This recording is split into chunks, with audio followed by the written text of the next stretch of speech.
محرم الحرام 10 باتیں جو ہر مسلمان کو معلوم ہونی چاہیے۔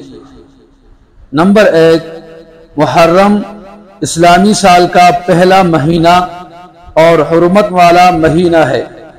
نمبر 2، 10 محرم یوم عاشورہ کو روزہ رکھنا سنت ہے جو پچھلے سال کے گناہوں کا کفارہ ہے۔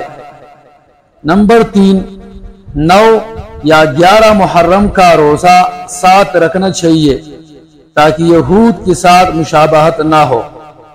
نمبر 4، اس مہینے میں زیادہ سے زیادہ عبادت، ذکر، توبہ و استغفار کرنا چاہیے۔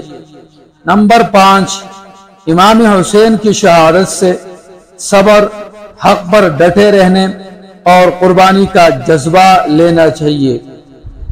نمبر 6، نوحہ، ماتم، زنجیر زنی، تعزیے، نظرے و نیاز سب بدعات ہے، ان سے بچیے۔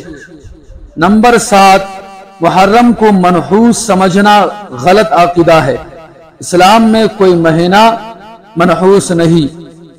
نمبر 8، صرف 10 محرم کو مخصوص کھانے پکا کر عبادت سمجھنا بدعت ہے۔